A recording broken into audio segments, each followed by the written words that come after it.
Today, I want to show you probably the most important secret that will help you improve your English listening skills. Let's do it.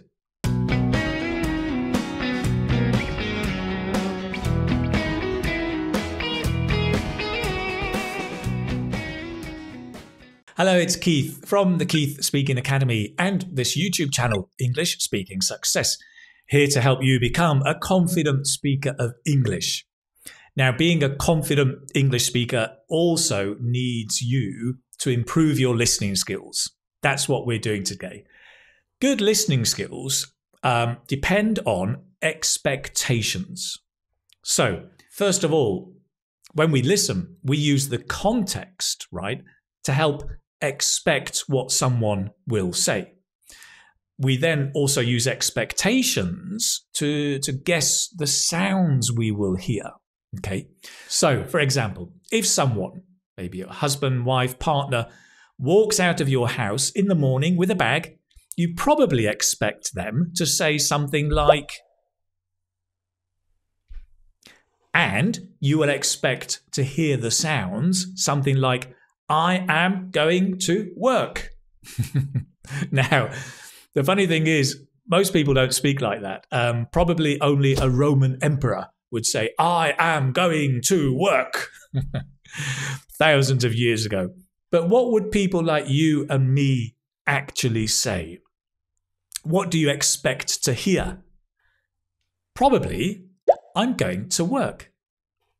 Now, you know from the previous video I've done on contractions that I am will become I'm going to will become to. I'm going to work. Because here, to, well, did you know the word to has two pronunciations? It can be to, which is the strong form when we stress the word, but it can also be to. And we call this the weak form, to, which is when the word is unstressed. And that is 90% of the time. Most of the time we say to because it's not stressed. I'm going to work. That's what you would actually hear. Once you know that, things start to change. Your expectations start to change. Now, here's the secret. There are around 40 words, more or less, in English that have both a weak form and a strong form. Both forms. And these will include some verbs, pronouns, prepositions, conjunctions, and even articles. The other words that are normally stressed in English are the big words. Your nouns, adjectives, adverbs, most verbs, these are stressed. The key thing here, right, is that these 40 words that can be weak or strong are some of the most frequently used words in English. We use them all the time. And if you know the weak form when it's unstressed and the strong form when it's stressed, then this is going to help improve your listening skills dramatically. It's all connected with understanding and being able to hear stressed words and unstressed words. When I started teaching this to my students years ago, when I began teaching, it was an absolute game changer. So as I said, there are lots of words, but in this video, I'm going to focus on 8 of the most common words with the weak and the strong form, and to help you hear the difference and when to expect the weak or the strong form. It's really going to boost your listening skills. Are you ready? Let's do it. Okay, let's begin with the first word. You. We use this all the time.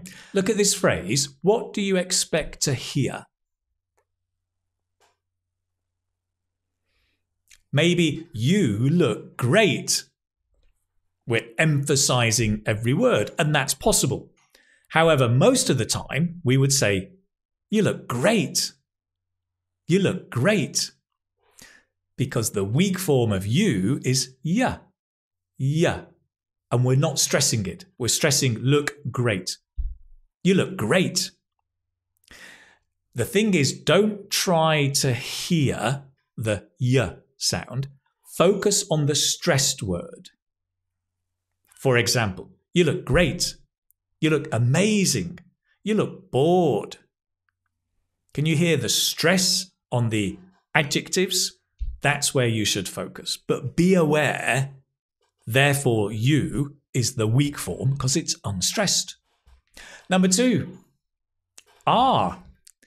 Look at this phrase. What do you expect to hear? Now, probably we don't say, are they here? Again, stressing every word. Probably we would say, are they here? Are they here? So the weak form of are, unstressed, is the schwa sound. Are they here? So again, don't try and listen to the focus on the stressed word. Are they here? Are they ready? Are they late? Got it? Next one. The next word, do. Now look at this phrase. Tell me, what do you expect to hear? Do they know? That's right, because do in the weak, unstressed form is duh. Do they know? Now remember, just before we looked at the word you can be ya. So what do you expect to hear now? Do you know? Can you hear that? Do you know? Stress on the no. Do you know? Right. For example, do you know his name? Do you know his name? Okay. Now do notice that we can emphasize the do or the you, but that will change the meaning a little bit, right? So if we say, do you know? Just means, do you know, right? Do you know?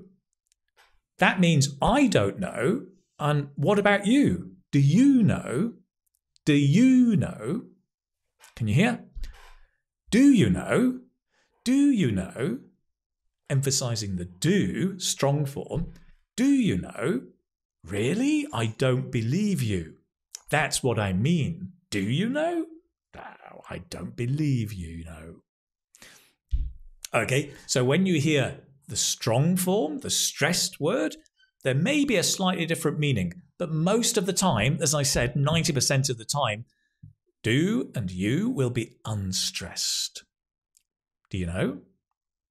Next, this is a simple one. It's a very common modal verb about ability. The strong form is can, and the weak, unstressed form is can. So when we ask questions, actually we say, can you swim? Can you swim? Notice, can you swim? Stress on the swim. Can you swim? It's almost like we're eating it. We've swallowed the can and the you, right? Can you swim? I can swim. I can swim a little. I can swim a bit.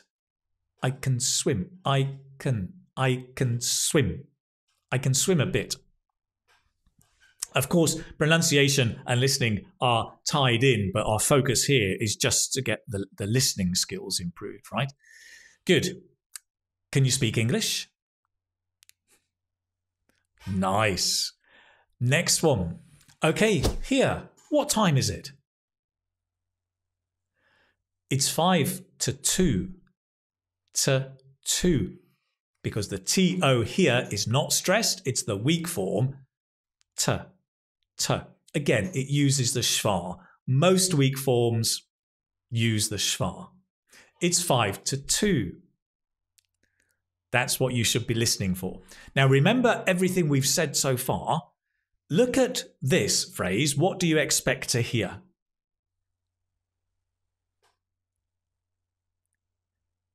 Do you want to go? Do you want to go? Do you want to go? Right? Again, notice we can change the stress, but the meaning will change a little bit. So generally, I would say, I'm going to the cinema. Do you want to go? Do you want to go? I don't want to go to the cinema. Do you want to go? Stressing the you. Or, do you want to go? Really? I mean, you say yes, but I'm not sure I believe you. Do you want to go? Stressing the do, okay? Using the strong form. Right, excellent, good. Next one. One of my favourite words, for. Sounds like for, F-O-R. Look at this phrase. What do you expect to hear?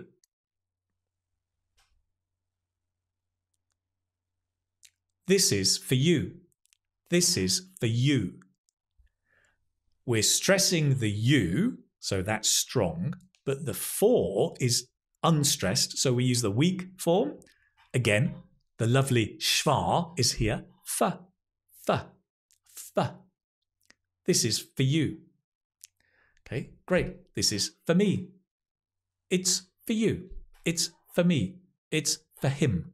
F, f. So easy to do and easy to pick up on.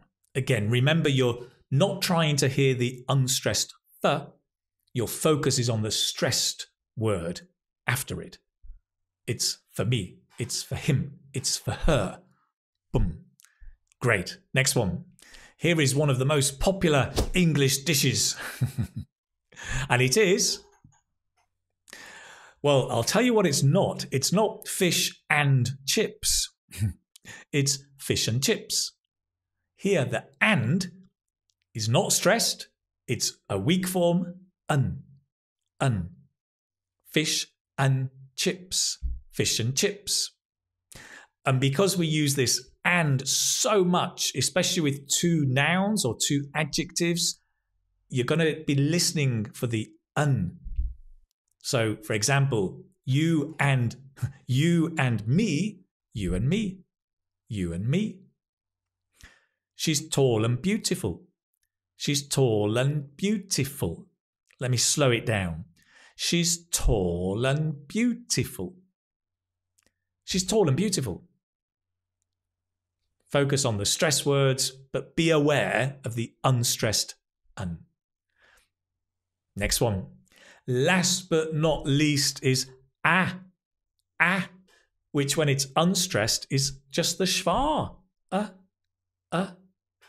I'm a teacher, right? So you're not going to hear people say, I'm a teacher. I'm a teacher.